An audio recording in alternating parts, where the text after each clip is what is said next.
Hello et bienvenue dans ce nouvel épisode de podcast, j'espère que vous allez bien.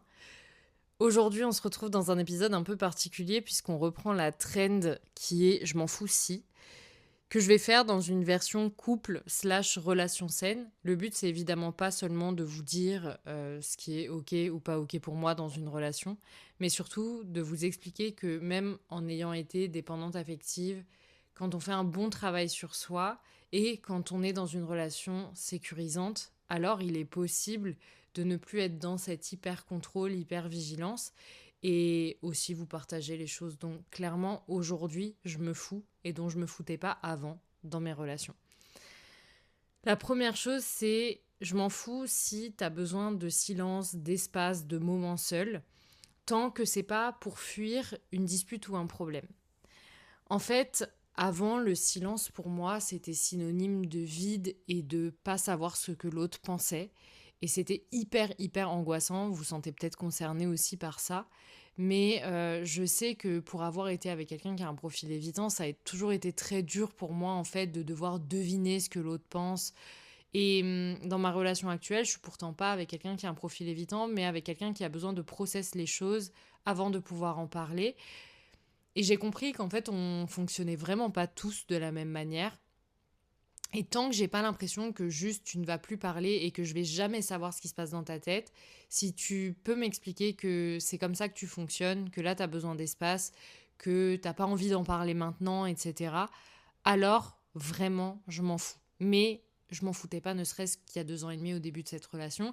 Mais aujourd'hui, je m'en fous parce que j'ai compris que c'était son mode de fonctionnement.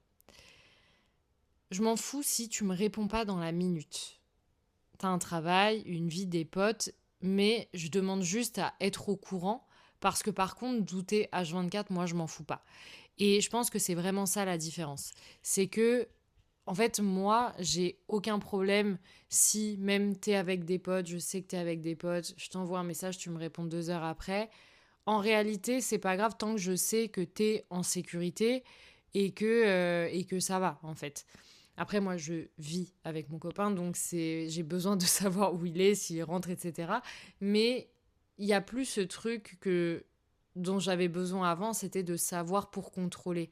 C'était de savoir pour me sentir rassurée. Aujourd'hui, vraiment, je pars du principe que c'est normal que tu aies une vie, c'est normal que tu sois pas sur ton téléphone, que tu travailles, que même si au travail tu peux avoir ton téléphone, je comprends que parfois, euh, voilà, tu as autre chose à faire que répondre à mes messages, c'est ok pour moi, dans la mesure où je veux être informée de ce qui se passe. Je m'en fous si on n'est pas d'accord sur tout. On n'a pas la même éducation, les mêmes bagages, les mêmes codes. Donc, tant qu'on s'écoute et qu'on se parle, c'est ok pour moi et c'est important qu'on puisse trouver un compromis. Je m'en fous pas, par contre, si t'essayes de me marteler le crâne pour que je pense comme toi. Pour moi, l'ouverture au débat, elle est hyper importante, que tu puisses comprendre que ta logique, c'est pas ma logique, que la manière dont toi tu penses là et les préoccupations que tu as, que tu puisses entendre que ce sont pas les miennes. Je vous dis ça parce que c'est des vrais sujets hein, dans le couple. Et voilà, tant qu'il y a de l'écoute et tant qu'on trouve un compromis, alors il n'y a pas de problème. Vraiment, je m'en fous. Si on n'est pas d'accord sur tout, ça ne montre pas la qualité de notre relation ou pas. Au contraire, je trouve que ça montre qu'on est capable aussi d'avoir des discussions, parfois même peut-être des disputes, mais qu'on est capable d'avoir une communication qui est ouverte et que justement ce n'est pas rompu. Moi, j'ai plus d'angoisse aujourd'hui à voir des couples qui ne se parlent pas et qui me disent hein, parfois non mais nous on se dispute jamais. Ouais, vous vous disputez jamais, très bien, hein, mais vous ne parlez pas non plus. C'est souvent des couples que j'ai retrouvés après coup, soit en accompagnement, soit même dans mon entourage proche, où je me dis, mais en fait, évidemment que vous vous disputez jamais puisque vous n'avez pas d'intimité émotionnelle, vous ne vous connaissez pas. Donc en fait, vous évitez aussi les conflits parce que vous ne voulez pas rentrer chacun dans votre vulnérabilité respective.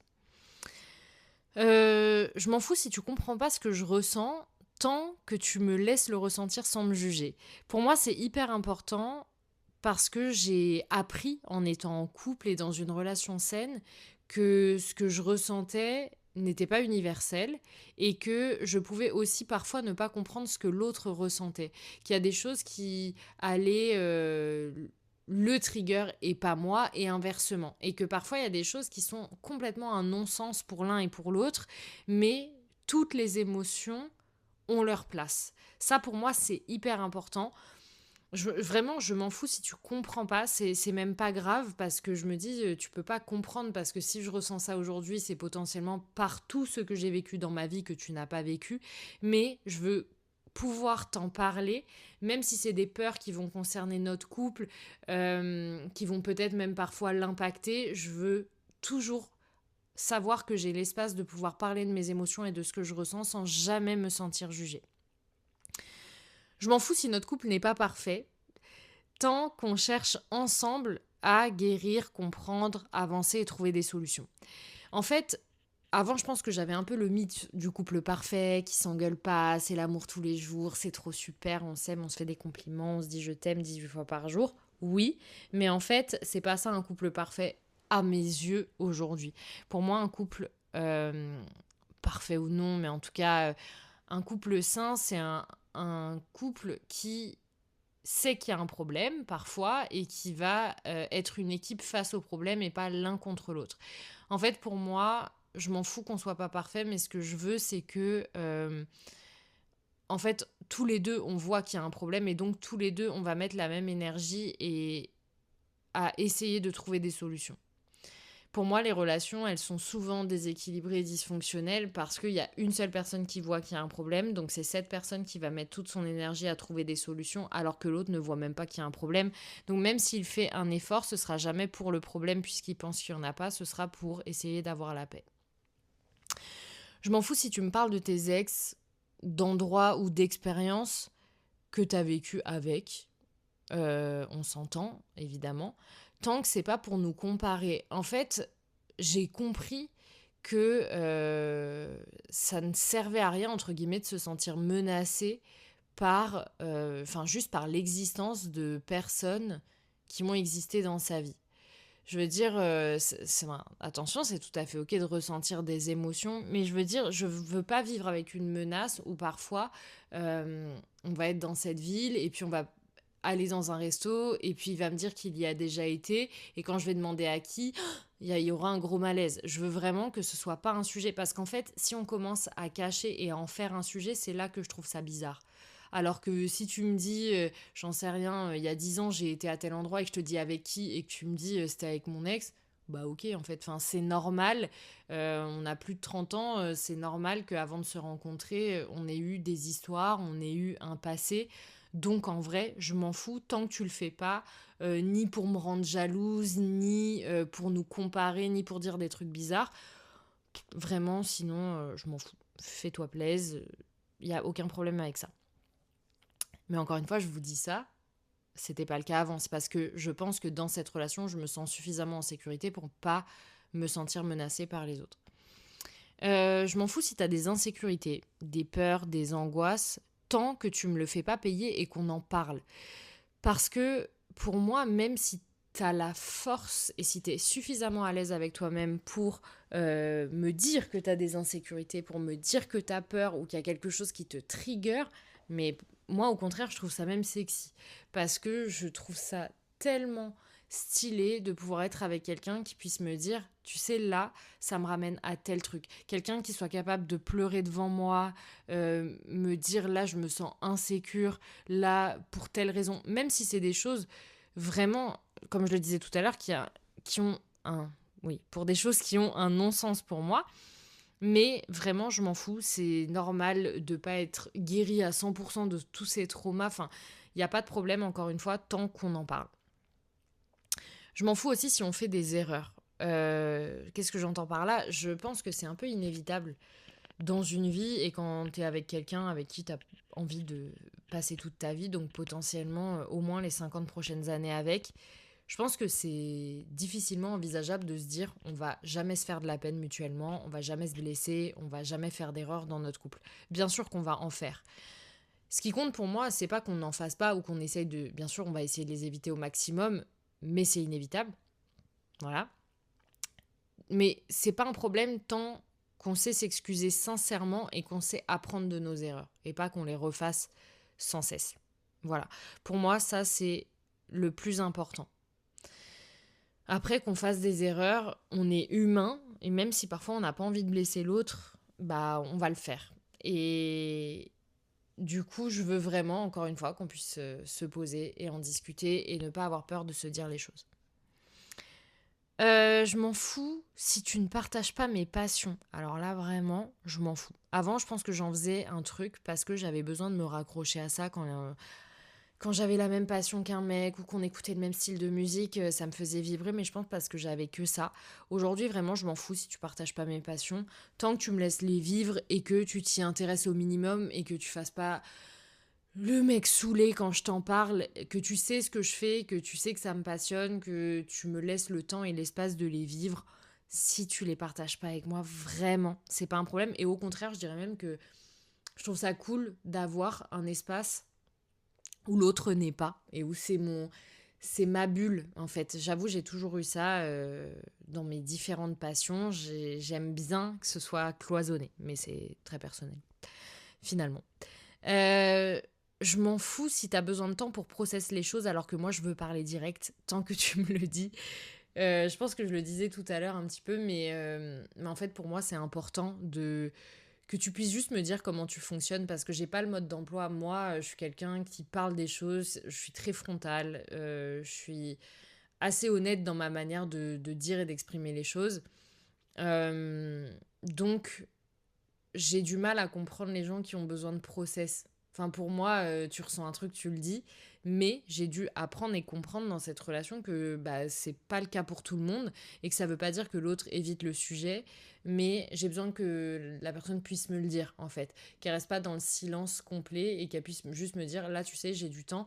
Et d'ailleurs, c'est des phrases que je vous invite à dire à l'autre en fait. Nous, on se dit très très souvent de quoi tu as besoin.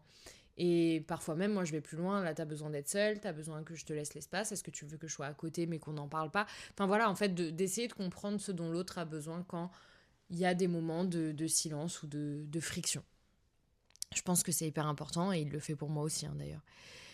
Euh, je m'en fous qu'une relation demande du travail du moment qu'on met la même énergie dedans. Pour moi, ça revient à ce truc des erreurs et des solutions à trouver. C'est que j'ai jamais autant compris que être dans une relation saine, ça demandait du taf. Ça demandait d'apprendre à connaître l'autre. Ça demandait énormément de communication. Alors ça, tout le monde le dit, mais... euh, mais que oui, qu'en fait, la communication, on en a besoin, on nous martèle le cerveau avec ça. Mais en fait, c'est plus que ça, c'est que ça se travaille une relation. On est en constante évolution, chacun vit des choses individuellement et c'est comment on va pouvoir mettre ça dans notre relation sans que ça nous abîme non plus. On vit chacun nos stress, chacun nos vagues, chacun nos moments de vie, que ce soit professionnel et personnel, vraiment à titre individuel. Et du coup, ce que je veux voir, c'est qu'on puisse être une équipe. Et d'ailleurs, ça, j'arrive à un autre point qui est, moi, je m'en fous qu'on fasse 50-50.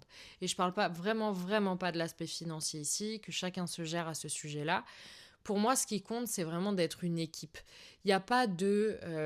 Enfin, moi, je ne suis pas pour le truc de... On partage les tâches ménagères à 50%. 50-50. Alors bien sûr, je veux que ce soit équilibré la plupart du temps. Mais en fait, la réalité des choses, c'est qu'il y a des jours ou des périodes où l'un ou l'autre, on va être beaucoup plus fatigué. Il y a aussi des tâches qui sont moins énergivores pour l'un et pour l'autre.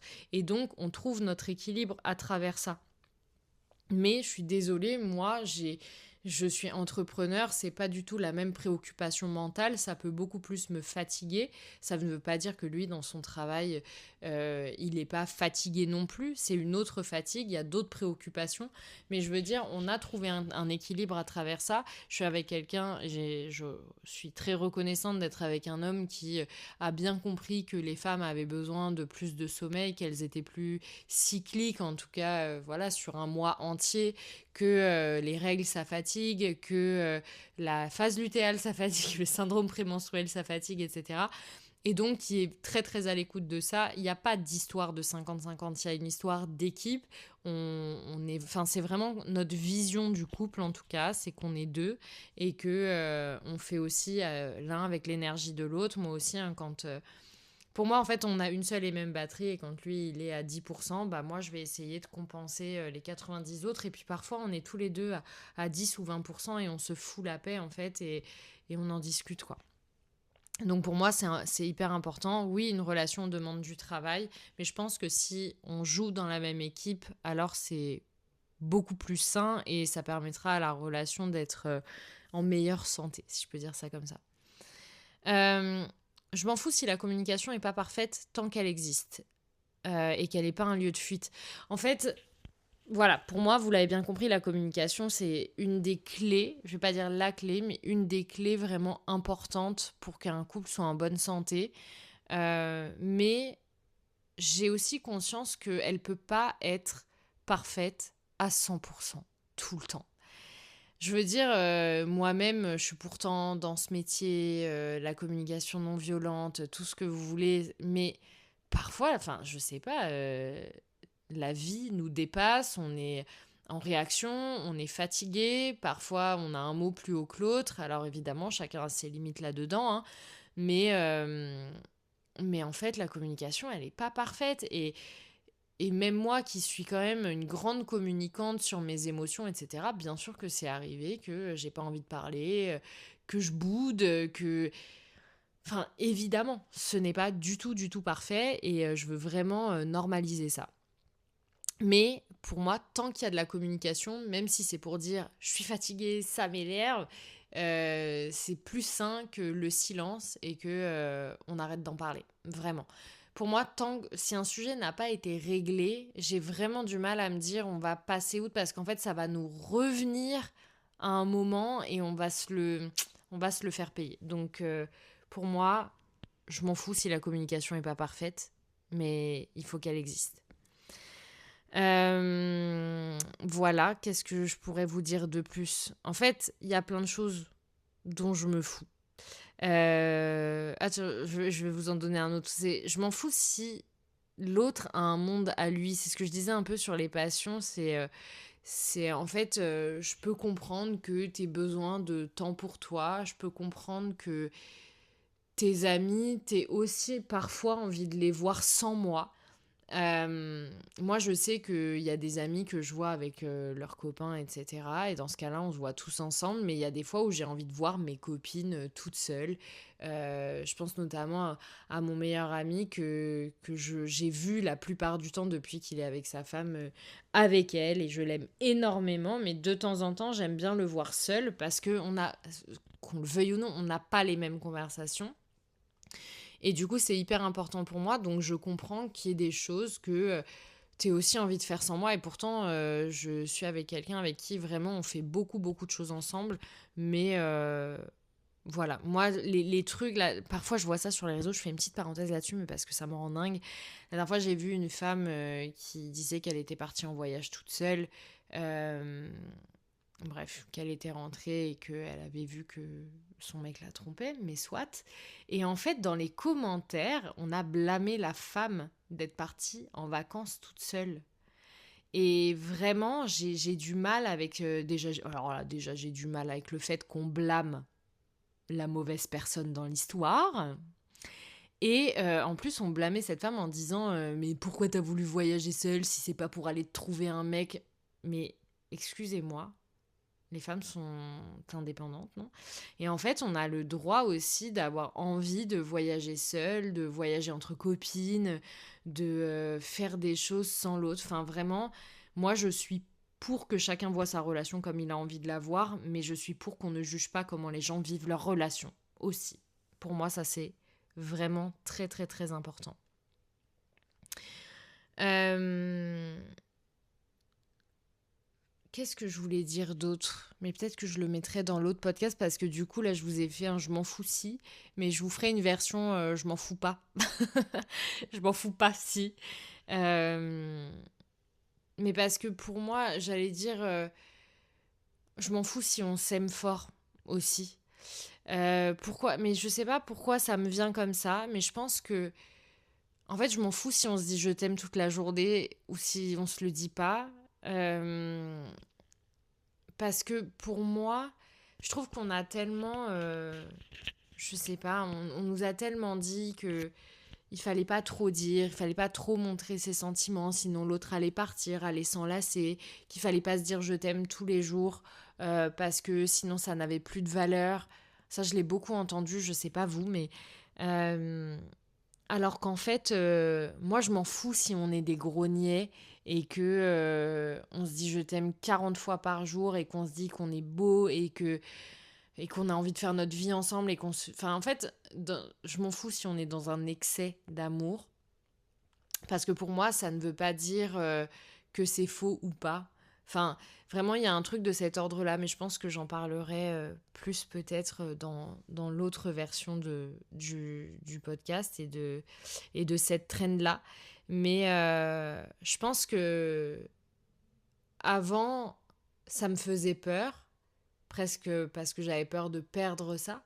Mais aujourd'hui, pour moi, c'est même essentiel, en fait, de justement s'en foutre, voilà, de se dire les choses, mais de ne pas compter que sur ça pour la bonne santé de la relation.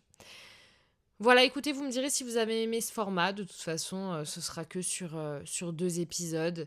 Je le mettrai peut-être pas la semaine prochaine, l'autre, mais j'avais envie de faire cette traîne et faire un truc un petit peu plus léger pour une fois.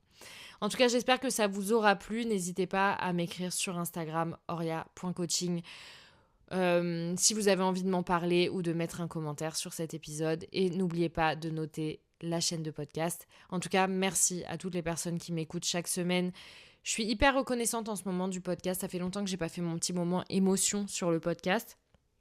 Donc je voudrais vraiment remercier toutes les personnes qui s'abonnent au podcast, qui le font vivre parce que j'ai de plus en plus de monde. La plupart de mes clients viennent de là et je suis, enfin je dirais même 90% aujourd'hui et je suis vraiment hyper heureuse que mes podcasts vous plaisent parce que c'est un format dans lequel je me sens bien. D'ailleurs, j'en profite pour faire une petite annonce. Si parmi vous, il y a des community managers, entre autres, ou des personnes qui veulent travailler avec moi d'une manière ou d'une autre, n'hésitez pas à venir vers moi. Parce que je me dis qu'il n'y a pas de professionnels qui connaissent mieux le sujet de la dépendance affective que mes auditeurs. Et si jamais, voilà, si jamais vous avez envie, vous avez mon adresse mail de toute façon dans la bio du podcast.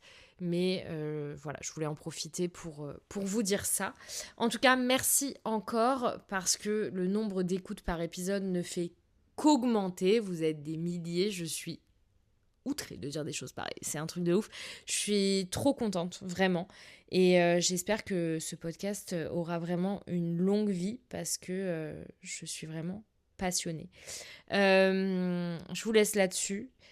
Et puis, je vous dis à la semaine prochaine avec tout mon amour, comme toujours. À très vite.